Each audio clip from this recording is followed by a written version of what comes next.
আজকে একটু ডিফারেন্ট টপিকে একটা ভিডিও বানাবো, সেটা হচ্ছে আপনারা যারা জাপানে আসতে চান বা জাপানের ব্যাপারে আগ্রহী তাদেরকে কিছু উপদেশ বা কিছু অ্যাডভাইস দেওয়ার জন্য। সেটা হচ্ছে ফার্স্ট অফ অল, প্রথম থেকে শুরু করি, সেটা হচ্ছে জাপান এমনই একটি কান্ট্রি যারা আপনাদেরকে বাইরে থেকে মনে হয় কীরকম আমি জানি না, বাট এখানে ওরা কিন্তু ওদের ট্রেডিশন এবং ওদের কালচার এখনও ওভারকাম করতে পারে নাই। মানে ইউরোপ, আমেরিকা, অস্ট্রেলিয়া এসব কান্ট্রিতে যেমন ইংলিশের প্রচলন বা ওরা হচ্ছে কালচারাল ফ্রেন্ডলি, আপনি ওখানে গেছেন ডাইরেক্ট আপনার কোনো ল্যাঙ্গুয়েজ জানা লাগতেছে না, সব কিছু সিস্টেম একই রকম, ব্যাপারটা এরকম এখানে না। এইখানে আপনাকে আপনি যাই হয়ে যান না কেন, আপনাকে কালচার এবং ল্যাঙ্গুয়েজ সাথে নিয়ে চলতে হবে।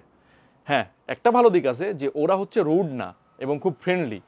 মানে ধরেন আপনি চায়নাতে যখন যাবেন, আমরা যখন চায়নাতে যাই বা চাইনিজরা যেরকম, ওইখানেও কিন্তু প্রবলেম একই। কিন্তু ওইখানে আপনি একটা লোকের কাছে যাবেন, ওরা খুব রুড এবং ওরা এমন একটা বিহেভ করবে যে দে ডোন্ট কেয়ার, এরকম টাইপের বিহেভ। এবং কেন যে এরকম বিহেভ করতেছে এটাও আপনি বুঝবেন না, মানে ওদের নেচারটা এরকম। বাট জাপানিজরা খুবই পোলাইট জাতি, মানে আপনি ভালোবাসে ফেলবেন আর কি ওদের। সো ওরা ল্যাঙ্গুয়েজ না পারলেও বা আপনাকে এমনভাবে ওরা মানে হেল্প করবে যে আপনার কাছে মনে হবে যে না, এরা এখানে থাকা যায়, মানে এরকম। সো এইটা হচ্ছে জাপানের বেনিফিট।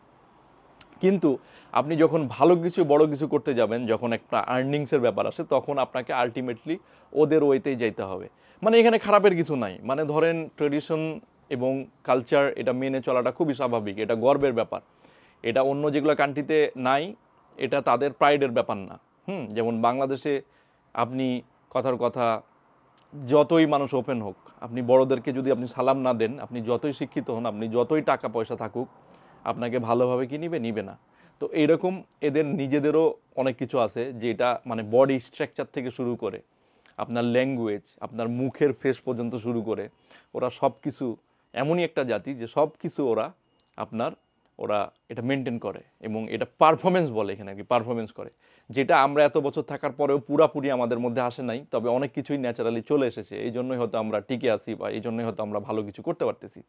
তো এই জিনিসগুলো কি হয়, হঠাৎ করে আপনি যখন আসবেন, আপনি যতই শিক্ষিত হন, যতই টাকা থাকুক, যতই বুঝেন, এই জিনিসগুলা আপনার আপনার মধ্যে আসে না। যেমন ধরেন বডি, মানে পোস্টার যেগুলো আছে, আপনি হাঁটতেছেন কিভাবে, ওদের সামনে কিভাবে কি করতে হয়, এভাবে মাথাটা কিভাবে নিয়মিত হয়, কতটুকু নোয়াইতে হয়, এবং কোন কথাটা কি কোন স্টাইলে বলতে হয়। মানে ওরা হচ্ছে যে কোনো কথা হার্ড লাইনেও কখনো বলে না। হ্যাঁ, আপনাকে ওয়ার্নিং দেখ যেভাবে হোক, কথা কিন্তু ডিপ্লোম্যাটিক ওয়েতে বলে। তারপরে গ্রিটিংস প্রচুর দেয়। হ্যাঁ, আর খুব নমনীয় হয়ে কথা বলে। তো এগুলো হচ্ছে ওদের কালচারাল অংশ। সো আপনি যখন বাইরে থেকে আসবেন, তখন যখন এই জিনিসগুলো আপনি বুঝবেন না, আপনার কাছে মনে হবে যে আপনি তো ঠিকই আছেন, বাট ওরা কেন।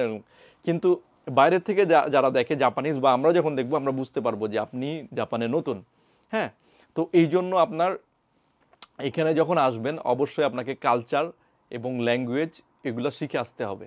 এবং কালচারটা তো আপনি শিখে আসতে পারবেন না, সো কালচারটা এখানে এসে আস্তে আস্তে শিখবেন। বাট ল্যাঙ্গুয়েজ হচ্ছে যতটুকু পারবেন আপনি শিখে আসবেন। তার মানে এই না যে এইখানে আপনি এসে শিখতে পারবেন না, আপনি এখানে শিখতে পারবেন, কিন্তু আপনাকে মাথায় রাখতে হবে আমি যেহেতু শিখা লাগবেই, আমি বাংলাদেশ থেকে কিছু শিখে আসি।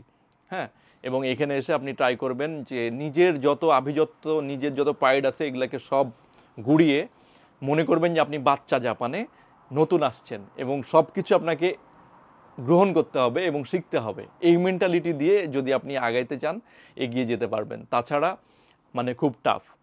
আর বাংলাদেশ থেকে আসার জন্য ধরেন অনেকে আসে যে যত বয়স কম হবে তত হচ্ছে ভালো এখানে আপনি ঢুকার জন্য এবং কাজ করার জন্য, এবং জাপানিজরা আপনাকে অ্যাকসেপ্ট করবে ইজিলি।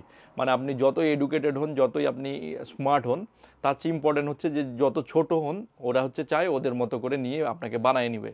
ওই যে আপনাদেরকে আগেই বললাম যে ওরা কনফিডেন্ট পায় না যে আপনি খুবই শিক্ষিত, আপনি খুবই স্মার্ট, বাট ওদের তো কালচার আপনি মেনটেন করতে পারবেন কি না এটা তো শিওর না। যার কারণে যত ছোট হবে ওরা হচ্ছে যে আপনাকে পোস্ট মানায় নিবে আর কি, বাংলা কথায় যেটা। সো এইভাবে আর কি ওরা চায়, এই জন্য ল্যাঙ্গুয়েজ স্কুলে আসাটা বেটার।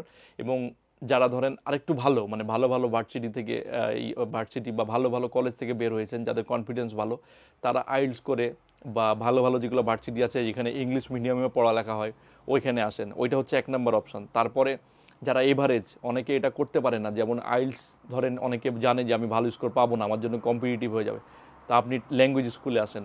এটাতে খারাপের কিচ্ছু নাই, ট্রাস্ট মি। আপনি এখানে আসবেন, ল্যাঙ্গুয়েজ শিখবেন, আবার জাপানিজ একটা ভার্সিটিতে ভর্তি হবেন, তারপরে আপনার যে ওভারঅল যে আপনার যে জায়গা, আপনারা কিন্তু একই জায়গাতেই পৌঁছাবেন, মানে এটা কোনো ছোটো বড়ো না। যেভাবে হোক আপনারা অ্যাজ আর্লি অ্যাজ পসিবল আপনারা আসবেন, এবং যত দেরি হবে তত ক্যারিয়ারে এইখানে এস্টাবলিশ করা কঠিন হয়ে যায়। এটা খুবই ট্রু। এটা আপনাদেরকে কেমনে বুঝাবো আমি জানি না, ইউরোপ আমেরিকার ব্যাপার আলাদা। মানে এইখানে মাস্টার্স যে আপনার থাকবে এটাতে কোনো প্রাইড নাই। মাস্টার্স থাকবে আপনার প্রায়োরিটি, অন্য জায়গাতে হয়তো মানে প্রায়োরিটি হাই থাকবে, বাট জাপানও এমন একটা জায়গায় আপনার লেস হয়ে যাবে প্রায়োরিটি। মানে ওরা চাইবে যে আপনি যেহেতু মাস্টার্স, সো একটা আন্ডার গ্র্যাজুয়েটের যে ছেলে অনার্স করা, ওকে তো আপনার একই কাজ করাইতে পারছে আপনার ওই দিয়ে, কারণ আপনাকে তো শিখাইতেই হবে, আপনি তো কিছুই পারবেন না ওদের। সো আপনি মাস্টার্স দেখে আপনাকে আবার বেতন বেশি দিতে হবে, হয়তো আপনার এক্সপেকটেশন বেশি, বয়স যেহেতু বেশি, আবার আপনার যেহেতু মাস্টার্স আছে, বয়স বেশি, সো আপনার মধ্যে প্রাইডও বেশি কাজ করবে। সো আপনি ওদের কথা শুনবেন কি শুনবেন না, ওই যে বললাম যে আপনি পোস্ট মানবেন কি মানবেন না। সো এখন কথা হচ্ছে যে যত ছোট হয় তত পোস্ট বানানো ইজি হয় এবং এগুলোকে ইউজ করা যায় ভালোভাবে। ওরাও চায় যে ওদের মতো করে বানিয়ে নিতে। ওরা আপনাকে ক্লের মতো চায়, হ্যাঁ, they want you like a clay, মানে কাদার মতো, যে ওরা বানায় নেবে। আপনি যত স্মার্ট যত শক্ত হবেন আপনাকে বানানো কঠিন, এই জন্য ওরা হচ্ছে যে এইভাবে চুজ করে। এটা আবার সবসময় এক না, হ্যাঁ, এগুলার এক্সেপশনাল আছে, যে তার মানে এই না যে একবারে খুবই ভালো মানুষ বা স্কিলফুল মানুষ এখানে আসলে কদর নাই, আছে। আপনি যদি খুবই হাই স্কিলড হন, খুবই মানে you don't give any shit to Japan, মানে আপনি এমনই একটা লোক, আপনি বড় বিজ্ঞানী, আপনি বড় রিসার্চার, আপনার জাপানে আপনাকে নিয়ে আসছে, তখন ঠিক আছে যে ঠিক আছে আমি ওদের কালচার ওদের ল্যাঙ্গুয়েজ গুনলাম না, আমি আমার জায়গা থেকে ভালো করতেছি, তখন কিন্তু দাম আছে আপনার। এখন মনে করেন ডক্টর মোহাম্মদ ইউনুস যদি চলে আসে জাপানে, তার তো ল্যাঙ্গুয়েজ জানা দরকার নেই, সে এমনিতেই পৃথিবীতে অনেক, তাকে সবাই টানবে। বা ধরেন এরকম কোনো লেভেলের আপনি খুবই হাইলি স্কিল্ড, হ্যাঁ, আপনি তখন ঠিক আছে। বাট আমাদের মতো বা সবার মতো এভারেজের যারা লোকজন, তাদের জন্য আমি এই অ্যাডভাইসগুলো দিলাম আর কি। তারা এই জিনিসগুলো মাথায় রাখবেন এবং আন্ডার গ্র্যাজুয়েটে আসার ট্রাই করবেন। আমি তো আমার অ্যাডভাইস, যদি আপনার ডাবল আন্ডার গ্র্যাজুয়েট করা লাগে তারপরে আপনি জাপানে আন্ডার গ্র্যাজুয়েট করতে আসেন, কারণ আপনি মাস্টার্স করতে আসলে একটা ডিলেমার মধ্যে পড়বেন, হ্যাঁ, যে কোন দিকে যাব কি করব। কিন্তু আপনি আন্ডার গ্র্যাজুয়েটে যদি 4 বছরে আপনার মনে হবে লস, বাট আপনার এটা কিছুই না, কারণ আপনি 4 বছর পর আপনি তো জানেন যে আপনি কোথায় থাকবেন এক্স্যাক্টলি।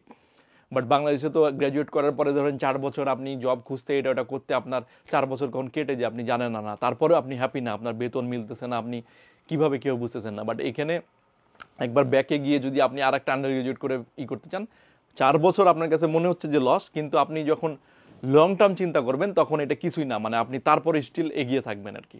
সো আমি যেটা অ্যাডভাইস, যে আপনাদের যেভাবে চান্স থাকে আপনারা আগে আসার ট্রাই করুন। স্টুডেন্ট লাইফে যত আগে আসতে পারেন তত ভালো, এটা বেনিফিট থাকবে।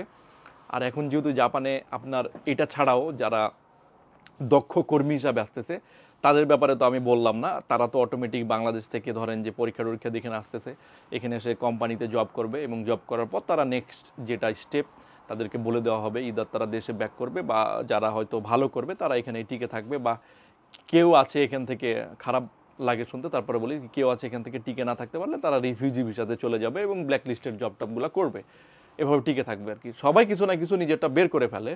তো আশা করি ভিডিও আর লম্বা করতেছি না, আশা করি ভিডিওটি আপনাদের ভালো লেগেছে। আজকে এ পর্যন্ত, সবাই ভালো থাকবেন। আসসালামু আলাইকুম।